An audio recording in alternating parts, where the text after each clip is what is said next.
Hello, everyone, and welcome to First Friday's podcast. My name is Charles, and I'm one of the trio advisors here at Loyola University, here in the Student Success Center.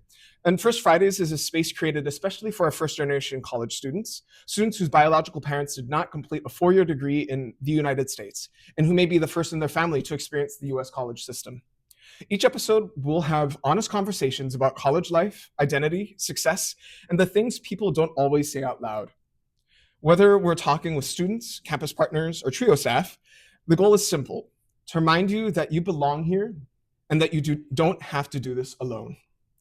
Thanks for being here, Monica. So let's get started. So why don't you tell us a little bit about yourself? Well, I'm Monica. I'm the director for Trio here at Loyola. I was born and raised in New Orleans.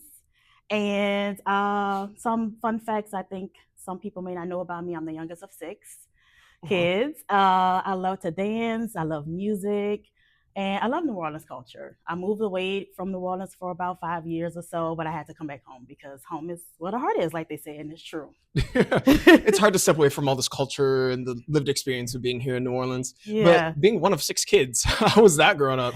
It was interesting. So the youngest of six, there's a 10-year age gap between myself and the next siblings. Oh, wow. So I'm the baby. My older siblings will say that I'm spoiled. I don't think so. But I learned a lot from them growing up, just, school related things, but then also leaned on them just to build community, but have fun in house, like, right, having that bond between siblings, and whether it's jumping rope outside or just being in the neighborhood. So I loved it, and I would kind of challenge some of my older siblings at times if they would do something I didn't like. But again, it was all in the fun. It was healthy, and it's just good to have older siblings to lean on and rely on for support during hard times. Oh, that's great. And I only had 2 siblings, and that was too much for me. So I applaud you for being able to get along so well with everybody else. But since you spoke a little bit about yourself, why don't you give us a little explanation of how it was growing up being a first generation college student, how that was for you being in a high school and having possibly like counselors and teachers talking to you about what you're going to be doing after graduation, and how that felt for you. Yeah, it was.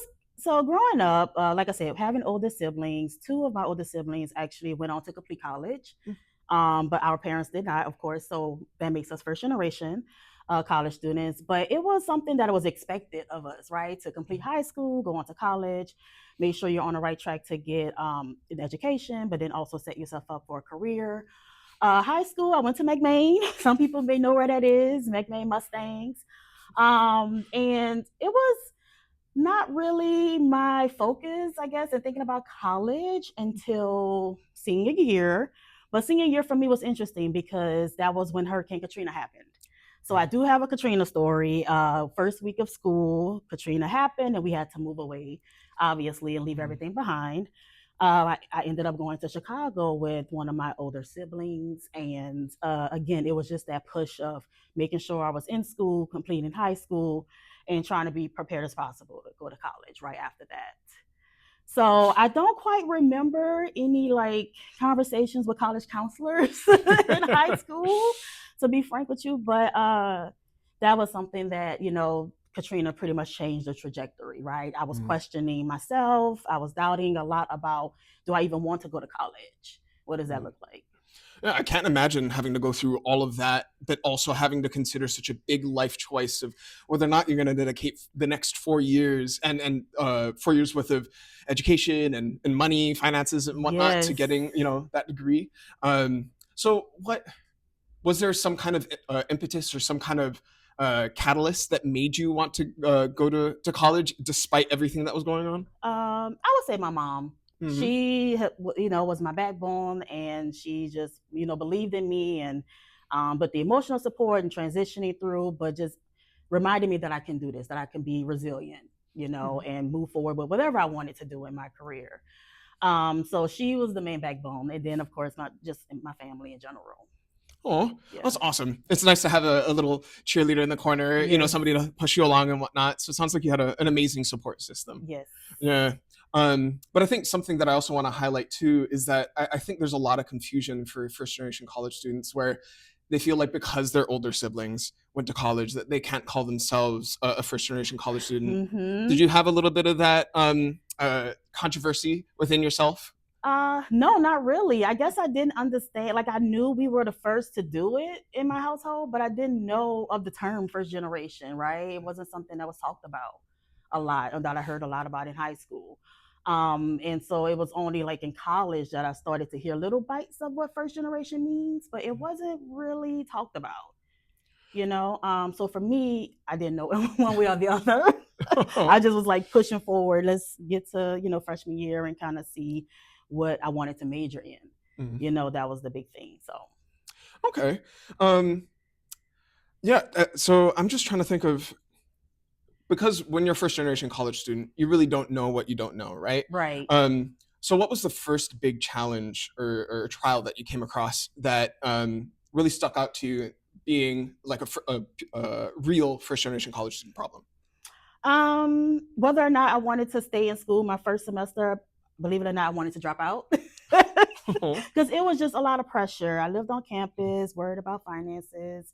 And for me, it was like, well, how am I going to juggle all of this when emotionally I was still trying to wrap my head around not being home because that was the initial plan of what I wanted to do. Right. I wanted to stay home, go to Xavier. So it's kind of like, okay, I'm here and Harvard is great. But this is a new city, new landscape. How am I supposed to figure this out? And I'm the type of person that, as first generation, I'm like, I have to figure this out on my own, Mm. right? And so whether that's making a class schedule or, figuring out work study or whatever it is, it's like, okay, I can do this Oh, on my own. that's amazing. And that made me realize something else too. New Orleans is such a unique place. You know, it's Mm-hmm. so special. The culture, the vibes, the people.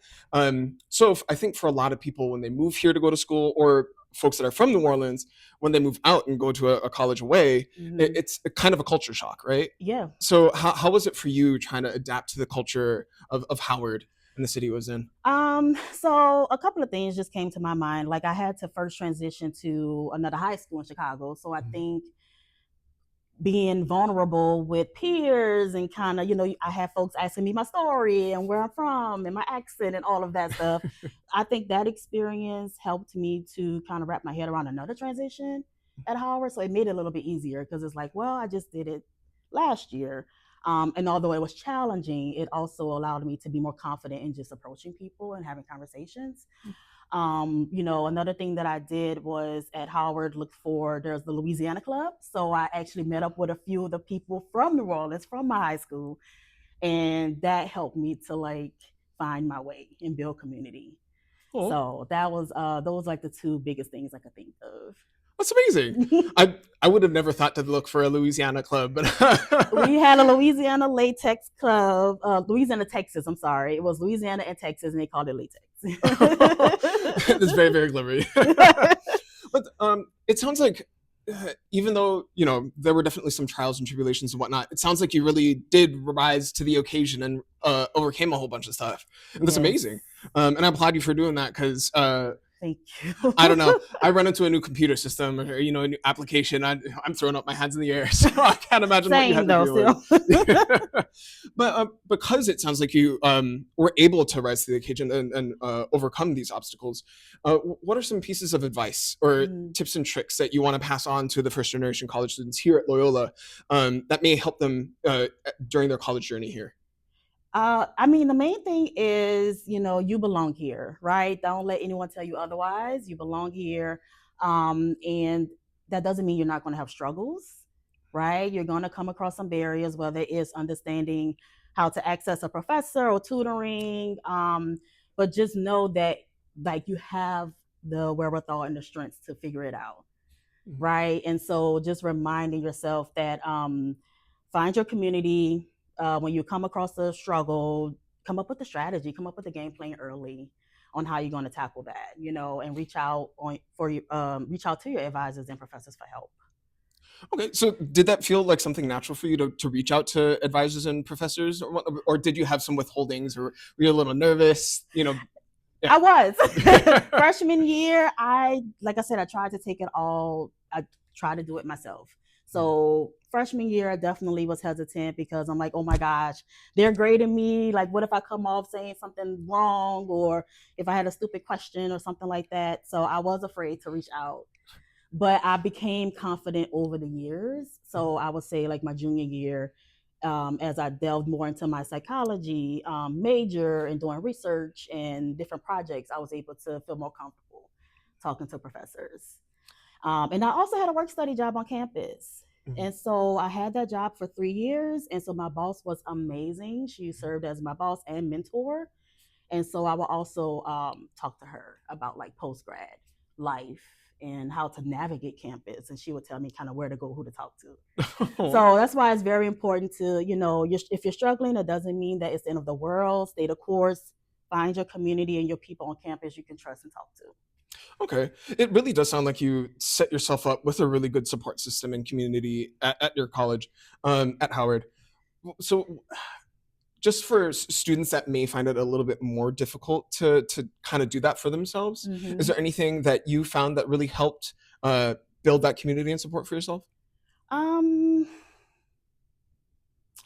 I would say I think, well, for me, we didn't really have like a lot of social media going back on during, the time that I was in college. But I think because you're asking if students are nervous about doing that or not sure where to begin, I would say just social media, Instagram, find some groups or interests that you like, or clubs that you're interested in joining to meet new friends, and attend just any tabling events on campus. You never know who you're going to meet.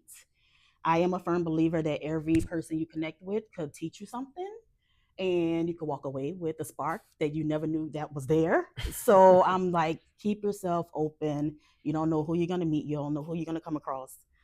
And it could change the trajectory of your college and career. Oh, that's amazing. Just a little short story that kind of relates to that for me.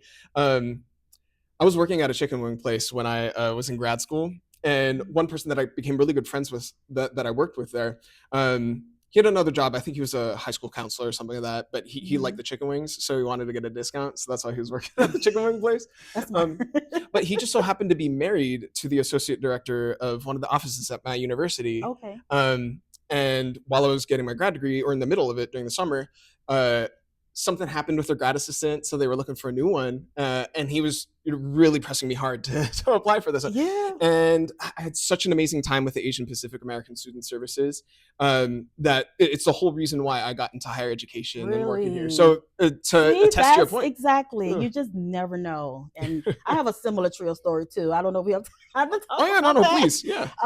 But this was, maybe 8 years ago. So I'm out of college. I've graduated graduate school, and I was working at Delgado and in admissions. And I knew that I wanted to return to higher education because of my boss from undergrad. So that's why I ended up there. But I wasn't quite sure where to go next or how to utilize my counseling degree. I had a student worker who was in the admissions office there, and he just started asking me questions like, well, what do you want to do? And you want to do counseling, you want to work with students. And I explained to him kind of what I was thinking about academic advising. And he said, you know what? It sounds like what you want to do is what TRIO does. And that is how I learned about TRIO. And he was like, let's go upstairs and meet the director. And that's how I'm here today. Oh, wow. Literally, I had no idea what TRIO was. And I met who turned out to be my boss. And I loved it. That's amazing. But again, it was like just that one conversation is like, you don't know what could come of it. Yeah, and to think too that your career started because of a student that you were speaking with and helping out and whatnot. Yes, literally. Yeah. He was also a TRIO student. He was like, that sounds like exactly what they help us with and how they lead us day to day. So. Oh, that's so amazing. Yeah. TRIO seems to be such a well-connected network, yes. And TRIO alum seem to be so enthusiastic and ecstatic to be able to help out and really spread the word and Ye- get people into trio that need to be in trio, exactly. or if they don't feel, or if in the moment they don't know that they want to be in trio, they do their best to really convince them that it really is worth something worth uh, investing time in and joining and being a Right. part of. Yeah. Yeah. Um, So but okay, I think this is a perfect time to kind of move topics a little bit and go back to a little bit more of a New Orleans centric yeah. thing. So Mardi Gras is right around the corner. Yes. By the time this is up, I think it'll be about a week away, or well, parades would have They started would and have whatnot. started. Yeah. Yeah, yeah. So because you're a New Orleans native, Hmm. you're born and raised here. You've been here a long while. What are some tips and tricks that you want to offer students, especially for things that you know that students do that they probably shouldn't during Mardi Gras? So Mardi Gras is a time to have fun and to celebrate, yes, right? But again, you don't have to do everything all at once. Mardi Gras will be here next year, right? So you don't have to go to every parade. You don't have to go to every party. Make sure you are literally, taking care of yourself, sleeping well, eating well. When it comes to classes and assignments, making sure you're being proactive and completing projects or as much as possible before parades get started, right? So again, you don't have to do it all. Another big thing is safety. Like you have to make sure you're safe. You want to party and have fun, but make sure you have friends you can count on, people you know who are out there with you, a buddy system or what have you, numbers, your phone is charged. Because that's important. You never know what can happen, right? You just want to prepare in case, you guys get split up or whatnot. So that would be my biggest thing. Have fun, but be safe, be smart about it. Yeah, and I'm trying to really impress upon students right now that pretty much immediately after Mardi Gras, that's when midterms are gonna start happening. Yes. Midterm grades, I think, are due March March 11th. 11th. That's Yeah, correct. so that's soon right around the corner after Mardi Gras. So Yes. being proactive will be really beneficial this semester. Mm-hmm. um, but yeah, no, that sounds great, and I think too for folks that this will be the first Mardi Gras. Um, Mm-hmm.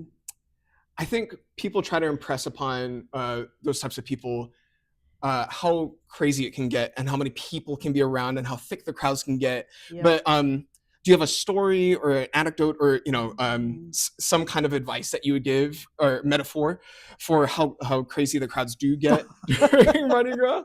Do I have a story? Or Mm. well, the crowds, the crowds get crazy. I guess I don't have a story per se about like crowds. I mean, one thing I will say is that it's important to pick where you stand and watch the parade because it gets a lot more busy. It's busier on Canal Street, for example, as opposed Mm. to Uptown, Napoleon, St. Charles Avenue. So make sure you scope out your spot and just know what feels comfortable and what you like with those type of vibes. But also, I just think for me, so every year I make friends with strangers on the routes. Like family, we're out there with my cousins, with my siblings, and people are, people care. People are nice, right? And so it's good to always kind of just find yourself amongst like-minded individuals and where you feel safe and you can count on folks in case. I'm always thinking like in case an emergency happens, you need to just know where you are, know the land, the lay of the land, Mhm. right? So yeah.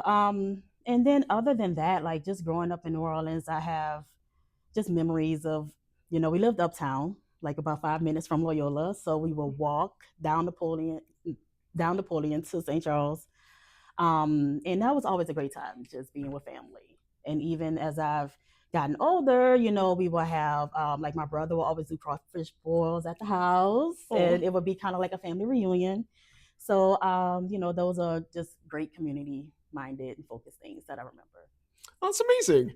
Huh. So Oh, I may have miscommunicated earlier when I was saying the craziness of the crowds. I was more thinking oh about like how thick the crowds get, how oh filled they get. Because they do get thick, yeah. yeah, because I truly do believe that you need to have a buddy or a group of Mm-hmm. folks that you check in with.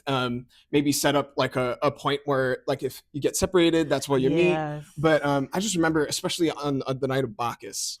how crazy the crowds get. Even if you're within the crowd just standing or trying to catch Hmm. throws and whatnot, there have been times where I've been, it's gotten so crowded, we've been pressed up against the person in front and That's true. back. Yeah. Yeah. Yeah, you're right. It gets pretty crowded, but again, it depends on what you like. I don't really like being so pressed up in the middle of a crowd. I like to kind of have my space. Um, but yeah, it can get kind of crazy out Yeah. there. So make sure you have like, buddy systems and just people you can call Mhm. if anything happens or if you need them. Oh, perfect. Well, on the topic of parades, since there are so many, and it is very wise not to try to go to every single parade, Right. what are your top three parades that you recommend students definitely go to? Top three parades would be Zulu, Muses, and Iris Okay. for Do you have any me. particular reasons for those three? Well, I mean, Zulu is just a wonderful, just cultural experience, Mhm. and catching coconuts, that's always a fun thing. Iris is again beautiful. Iris and Muses all women parade crew. I love to support that, and they have the best throws. So Yeah. you can catch a shoe at Muses, you can catch some cool bags and sunglasses at Iris, and it's just a good time. Okay. Yeah. Yeah. No. No. Those are some of my favorite ones as well. Um, Especially Zulu. But the only withholding I have with Zulu is that I'm not a morning person, and if you don't already know, you got to wake up pretty early to get to Very Zulu. early, yes. And that Yeah. was what, last year when we had the weather situation. And so basically they canceled the marching cruise and it was just floats and it was earlier. Mhm. I'm not a morning person, but we got up for that and made it somehow. Last year was actually the first year that I got a coconut because of how Really. early it was. Yeah, because I don't think nearly as many people showed up because of how early it was. It was not as full as it could be because that's another one that's packed and you have to get there super, super early or else you're way at the back and it's hard to catch throws. Yeah. Yeah, yeah. Okay, well, I think we talked about some of the I don't want to say more obvious, but some of the major points of Mardi Gras. What are some Hmm. things that you think people that fall under the radar, people don't usually hear about that they should actually try to enjoy or look for during Mardi Gras? Ooh. That is a good question.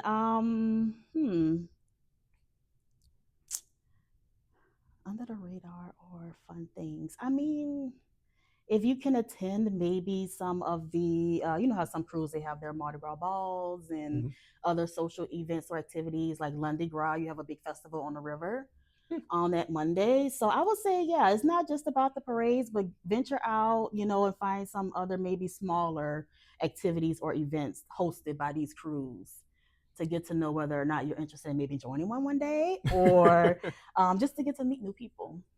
Okay. Awesome. Um, let's see here. So is there any last piece of advice or anything about Mardi Gras that you want to leave the students with? Um, Enjoy, be safe.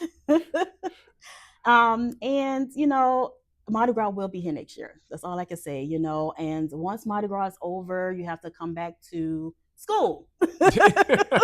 So, have fun, but just keep that in mind again, thinking back to being proactive and getting, work done beforehand and after Mardi Gras, coming up with a concrete plan and action goals, whether meeting with the trio advisor to get you squared away and set up how you're going to like get back in action and get reignited for the remainder of the semester and for midterms.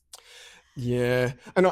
One of my friends that grew up here, she also gave me a saying that I live by during Mardi Gras is that Mardi Gras is not a sprint; it's a It's a marathon. marathon, yes. Yeah, so you should really be intentional about what you go to. When you Hmm. rest, you should rest. You have to rest. You're not going to make it if you don't. Yeah, and I have met with a couple of students that have said like, "Oh, I'll be able to do work during Mardi Gras." It's like I Oh, think you should plan to expect that you won't do any work during Mardi Gras. correct. Don't set yourself up like that. Don't do it. Okay. Well, while we're getting to the end of this here, we've heard some amazing things about your first gen story, about growing up here in New Orleans, and about Mardi Gras. Are there any last pieces of advice or words of wisdom that you want to leave for our first generation college students here at Loyola? don't be afraid to ask for help early. Lean on your community. And being the first generation student is such an honor, and it definitely opens doors for a lot of great opportunities to meet folks, network, leadership. Um, and yeah, just don't be afraid to chat with people and ask questions because you never know where it would take you. Exactly. I remember being so shy and nervous trying to reach out to folks and whatnot. But Mm-hmm. after a while, I just realized every shot you don't take, you miss, right? So Exactly. Yes, yeah. I do like that one. I like, yeah, I keep that in the back of my mind. It's like, well, if you don't try, you're never gonna know. Right? Mhm. Yeah, that's good. Oh, perfect. Well, thank you so much for joining us here Thank and imparting your you. wisdom and opening it up to us about your life story here in New Orleans and in Chicago. Yeah. But yeah, that's going to round it off for us here today. And yeah, thank you for your story and being honest. We really appreciate you speaking about your experience and the growth along the way as well. And thank you all for watching the First Fridays podcast. If anything in today's episode resonated with you, we encourage you to connect with Trio, whether that's scheduling an advising appointment, stopping by the office, or reaching out with questions.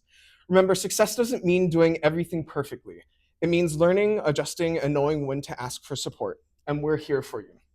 We're glad you're a part of this community, and we'll see you next time. And until then, take care of yourself and remember that you don't have to do this alone. Okay. Cool. All right. How was that? Was it really?